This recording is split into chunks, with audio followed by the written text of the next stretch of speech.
आजभन्दा 114 वर्ष अघि एटलान्टिक महासागरमा मानव इतिहासकै सबैभन्दा भयानक दुर्घटना घटेको थियो।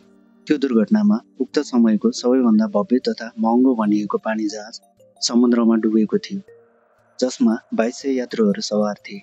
टाइटानिक एक विशालकाय समुद्री जहाज थियो। यसको वास्तविक नाम आरएमएस टाइटानिक थियो। भनिन्थ्यो यो जहाजलाई ईश्वरले समेत डुबाउन सक्दैन। स्टिलबाट बनाइएको यो जहाजको लम्बाइ 269 मिटर थियो। यसमा चालक दलका सदस्यसहित करिब 3300 मानिसहरू एकसाथ बस्न सक्थे। बेलायतबाट अमेरिकातिर गइरहेका बेला टाइटानिक रातको समयमा एटलान्टिक महासागरमा दुर्घटनाग्रस्त भएको थियो। यसको केही घण्टाभित्रै जहाज पूर्ण रूपमा समुद्रमा डुबेको थियो। आज पनि यो जहाजको अवशेष त्यही छ। त्यसलाई बाहिर निकाल्न सकिएको छैन। टाइटानिक जहाज यति अत्याधुनिक डिजाइनमा बनाइएको थियो कि यसको एउटा कोठामा पानी भरिए पनि अर्को कोठामा त्यो पस्ने सम्भावना थिएन। टाइटानिकको प्रचार गर्दा भनिन्थ्यो यो डुब्न सम्भव नै छैन। यसमा धेरै कम्पार्टमेन्टहरू थिए जसलाई वाटरटाइट पर्खालबाट बनाइएको थियो।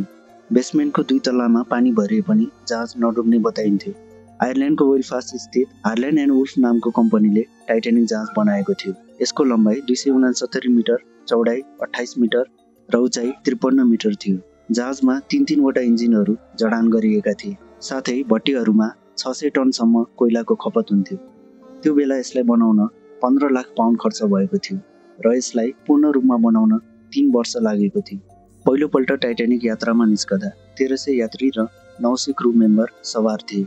सुविधाजनक जहाजको टिकट निकै महँगो थियो।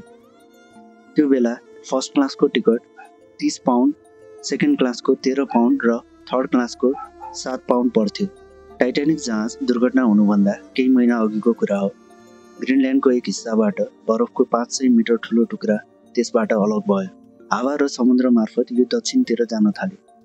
14 अप्रिलसम्म यो 125 मिटरको भएको थियो। त्यो रात जहाज इङ्ल्यान्डको साउथह्याम्पटनबाट अमेरिकाको न्युयोर्क सहरतर्फ तीव्र गतिमा अघि बढिरहेको थियो। जहाज 41 किलोमिटर प्रति घण्टाको रफ्तारमा कुदिरहेको थियो। अचानक जहाजको अगाडि बरफको ठुलो टुक्रा देखा पर्यो। मात्र 30 सेकेन्ड अघि मात्र देखिएको हुँदा जहाजलाई ठोकिनबाट जोगाउन सकिएन र 14 अप्रिल 1912 को राति बरफ टाइटानिक जहाजसँग ठोकियो। यसको 4 घण्टापछि जहाज पूर्ण रूपमा डुबेको थियो। घटनाको समय यसमा 2200 यात्री सवार थिए। यीमध्ये 1500 जनाको मृत्यु भयो। यसलाई आजसम्मको सबैभन्दा ठुलो समुद्री दुर्घटना भनिन्छ। बेलायत र अमेरिकाको सरकारले दुर्घटनाको कारण थाहा पाउन छानबिन गरे। छानबिनपछि एउटा ठुलो बरफको टुक्रासँग ठोकिएर दुर्घटना भएको पत्ता लाग्यो। दुर्घटनापछि जहाज अहिलेसम्म पनि त्यही नै छ र यसलाई निकाल्न सकिएको छैन। दुर्घटनामा मरेका मानिसका आफन्तहरू भने यो ठाउँलाई नचलाउन र अहिलेकै अवस्थामा छाडिदिन आग्रह गर्छन्, किनकि यो उनीहरूका आफन्तहरूको चिहान हो। टाइटानिक जहाजको अवशेष सेप्टेम्बर 1985 मा भेटिएको थियो।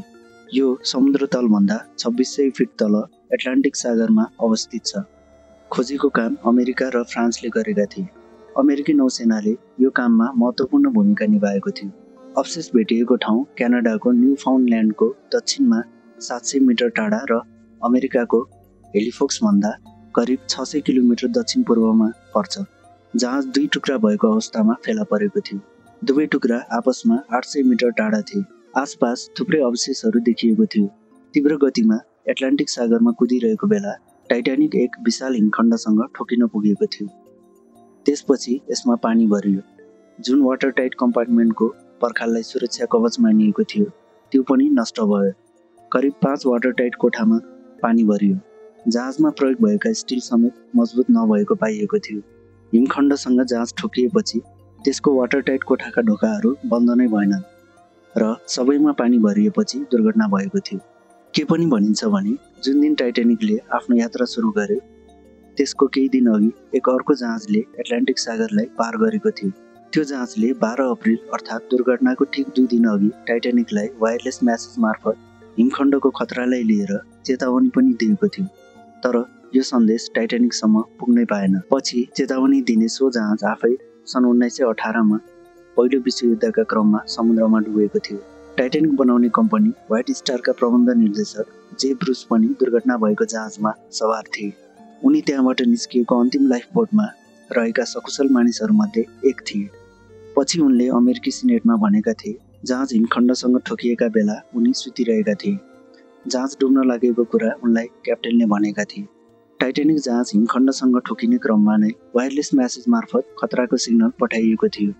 अर्थर मुर सिग्नल पाउने पहिलो व्यक्ति थिए। त्यो बेला उनी 4800 किलोमिटर टाढा साउथ वेल्स स्थित आफ्नो घरमा बसिरहेका थिए। उनले घरको रेडियो स्टेसनमा यो सिग्नल पाएका थिए। भोलिपल्ट 15 अप्रिलमा उनी पुलिस स्टेसन गए, तर उनको कुरामा कसैले भरोसा गरिरहेका थिएनन्। उनले जहाजलाई पूर्णतः डुब्नबाट बचाउन सकेनन्, तर पछि उनी तिनै मान्छेमध्ये एक थिए जसले जहाजको अवशेषको खोजी गरेका थिए। अर्थरले सोनार प्रविधिमा काम गर्न थालेका थिए। अहिले यो जहाजको अवशेष पनि सकिने अवस्थामा छ। ब्याक्टेरिया र विभिन्न खालका कीटाणुले यसलाई तीव्र रूपमा समाप्त गरिरहेको छ। जानकारहरूका अनुसार अब टाइटानिकको अवशेष समाप्त हुन धेरै समय बाँकी छैन।